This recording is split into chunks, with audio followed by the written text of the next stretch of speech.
now you've discovered some of the strength balance issues that can be plaguing your gym. What do you do with it?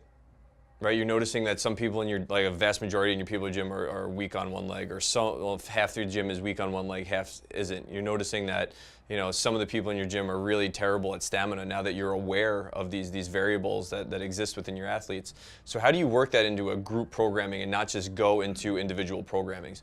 Well, I'm going to answer that right now with some of the stuff that we've done here in our gym that's been absolutely very successful. It's gotten a great response from our athletes. It provides a great value to them because it actually customizes the program towards them and their needs, and it also builds you up as a coach that you care about them and that you have a deeper knowledge that other gyms don't have, not to mention they're going to be healthier for it. So the first thing that we've done very successfully here is doing a single leg versus a squat bias. So you can do this for the front squat program or a back squat program. It doesn't matter. The only thing that's going to matter is how you test the step up. So the first thing you're going to do is you're going to establish a 10 rep max squat. That could be a front or back squat, like I said. We will ask that you maintain tempo, as you should be doing with everything.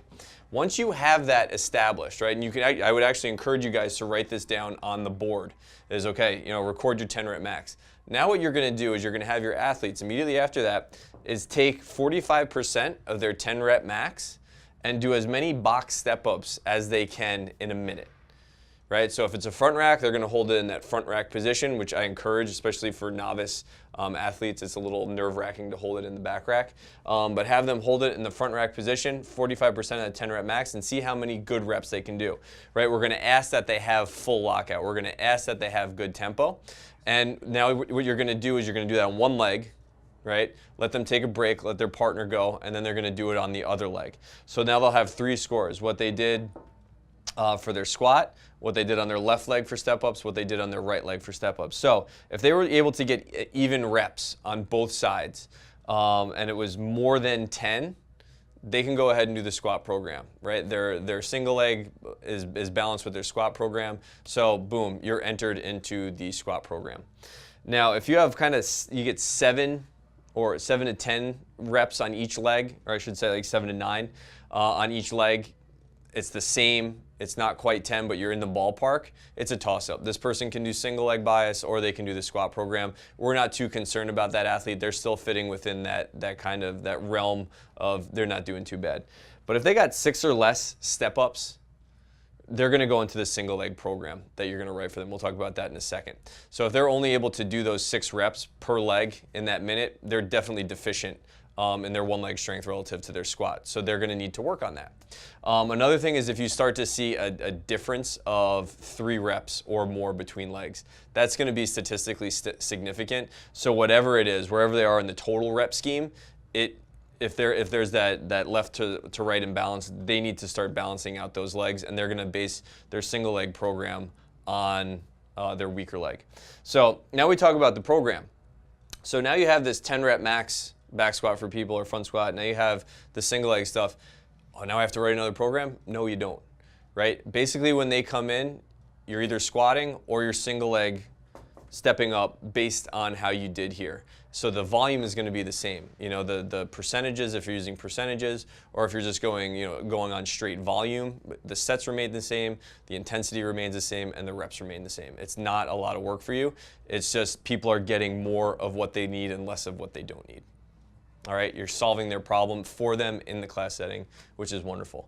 The second way to go about doing this is doing absolute strength versus stamina. So we do absolute strength tests often. That's very much seen throughout CrossFit gyms. And you're going to take whatever movement you want. Shoulder press, as long as it's strict. Shoulder press, back squat, front squat, deadlift, whatever you want to do.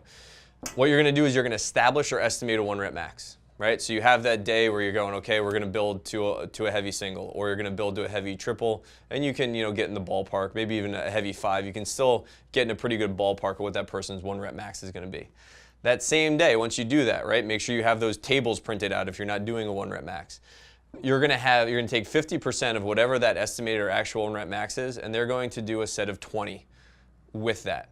And they're going to record 2 different things. They're going to record how long it took them, and they're going to record how many breaths they take in the 20 seconds immediately after they're done with the test.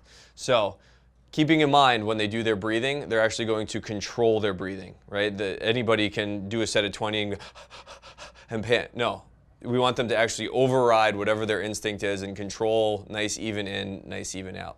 So what we're looking for as far as the parameters, they should be able to do this in under a minute and a half.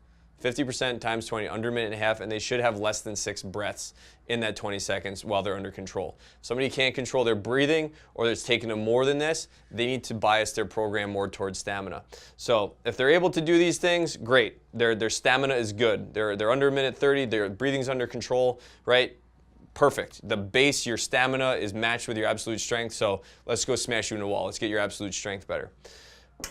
If they can't, right? If they're really struggling to hit 20 reps, or if they're really hyperventilating after and they can't control their breathing, they need to work on their stamina.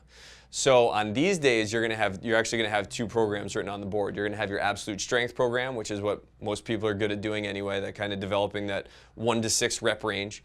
For the other folks, they're gonna have a program that we'll do a separate video on, or put the tables up. That's going to be lightweight. It's going to be 33 to 50% of their 1 rep max for nice big sets.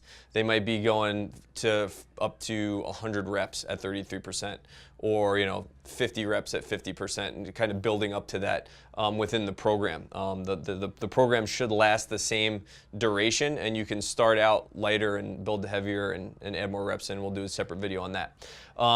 So again, now you're giving this athlete more of what they need within that class structure. Everybody comes in, everybody gets what they need, less people get hurt. You display value, everybody's pumped that they're getting what they need.